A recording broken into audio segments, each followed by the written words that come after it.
Hi guys, welcome back to my new recipe. तो आज हम बनाएंगे बाज़ार में मिलने वाली खास्ता कुलचे जैसी नाश्ते की रेसिपी, जिसे आप बहुत कम चीज़ों से, कम सामान में, कम मेहनत में बहुत ही आसानी से बना पाएंगे। इस नाश्ते की सबसे बड़ी बात यह है कि ये बिना तंदूर के, बिना ओवन के आप इसे अपने घर की कढ़ाई में बहुत ही आसानी से बना पाएंगे और इसे आप महीनों स्टोर करके रख सकते हैं। तो फिर चलिए आज की इजी व आसान सी रेसिपी को बनाना शुरू करते हैं।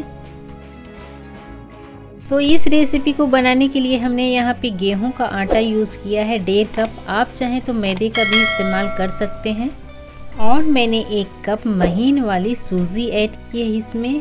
ये नाश्ते की जान है, इससे हमारा नाश्ता बहुत ही खास्ता और कुरकुरा बनेगा। इसे और खास्ता और कुरकुरा बनाने के लिए हमें यहाँ पे मोइन यानी घी या रिफाइंड ऑयल का इस्तेमाल करना है, वो भी 100 ग्राम यानी आधा कप।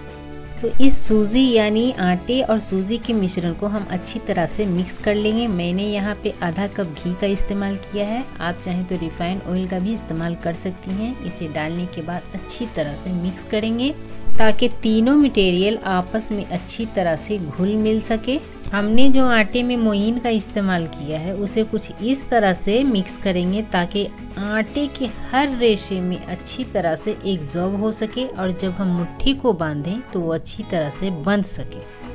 यहाँ पर ध्यान देने वाली बात यह है कि हमें घी को अच्छी तरह से आटे में एब्जॉर्ब कर लेना है, तभी हमारा नाश्ता खास्ता बन पाएगा। तो हमारा आटा अच्छी तरह से मिक्स हो चुका है। हम यहाँ पे 1 चम्मच मंगरेला और अजवाइन ऐड करेंगे और 1 चम्मच जीरा। और मैंने यहाँ पे 1 चम्मच सौंफ का इस्तेमाल किया है। सौंफ और जीरे की खुशबू बहुत अच्छी आएगी, इसलिए हम सौंफ का इस्तेमाल आगे भी करने वाले हैं।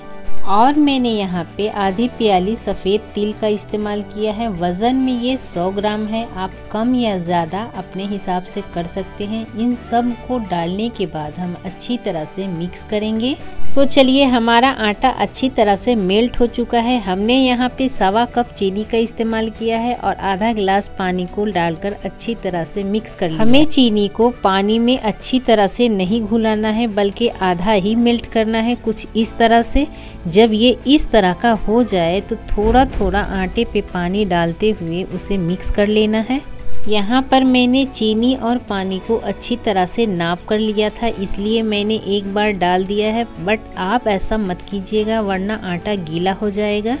आप थोड़ा थोड़ा ही डालिएगा। अगर आप मीठा खाना नहीं पसंद करते तो आप यहाँ पे नमक स्वाद अनुसार डालकर भी ये नाश्ता बना सकते हैं, लेकिन बच्चे तो मीठा ही खाना पसंद करते हैं, इसलिए मैं यहाँ पे मीठा बना रही हूँ। तो चलिए, चीनी डालने के बाद कुछ देर हमने इसे मिक्स कर लिया। अब इसे 5 मिनट तक रेस्ट करने दें। मैं यहाँ पे 1 प्याली ड्राई फ्रूट रोस्ट करने वाली हूँ, जिसके लिए मैंने गैस ऑन कर दिया है, अपने फ्राई पैन को गर्म कर लिया है। तो चलिए इसे रोस्ट कर लेते हैं। मैंने यहाँ पे बादाम, नारियल, किशमिश और थोड़े से सौंफ और थोड़े से छुहारे का यूज़ कर रही हूँ। आप चाहें तो अपनी पसंद का कोई भी ड्राई फ्रूट यूज़ कर सकती हैं, ये बहुत अच्छा लगेगा।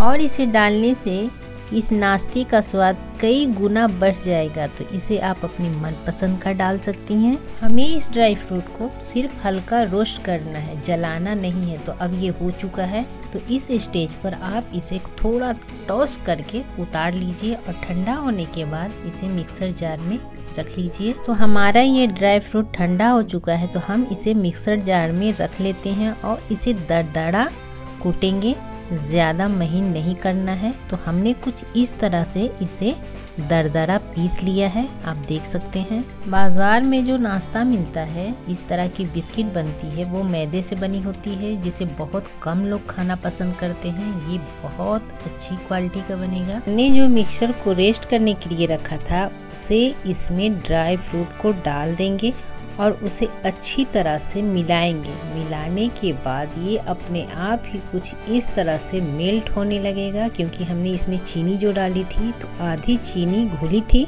और आधी हमने ऐसे ही डाली थी, वो घुल चुकी है और ये अपने आप ही आपस में आटे को सटाने लगता है। तो कुछ इस तरह से ये सटने लगा है, आप देख सकते हैं। हमने यहाँ पर थोड़ा सा पानी का छिड़काव किया है, क्योंकि ये ज़्यादा रूखा था। थोड़ा सा पानी डालने के साथ ही ये बंधने लगा है, आप देख सकते हैं। तो हमें इस मिक्सर को कुछ इस तरह से मेल्ट करते हुए चिकना कर लेना है और जब ये चिकना हो जाए तो बिना बेलन चलाए हुए हम इसे और ज़्यादा और पतला करेंगे। आप चाहें तो इसे फर्श पर भी कर सकती हैं। मैं यहाँ इस प्लेट में ही इसे पतला करूँगी और चिकना भी आप जैसा देख पा रही हैं। अगर ये थोड़ा फटने लगे तो अपने हाथों से वहाँ पर दबा दीजिएगा, क्योंकि ये कुछ ज़्यादा ही खास्ता और रूखा है तो ये दब जाएगा और चिकना भी हो जाएगा। तो हम इसे चिकना करने के बाद बीच से कट करेंगे तो आप देखेंगे कि ये बहुत ही खास्ता और जालीदार है। आप इसे जिस शेप में काटना चाहें काट सकती हैं, ये बहुत ही आसानी से कट जाएगा। मैंने इसे कुछ इस तरह से ट्रायंगल शेप में कट किया है और अपने हाथों से अच्छी तरह से सेट कर दिया है ताकि फ्राई करते टाइम ये ना फटे।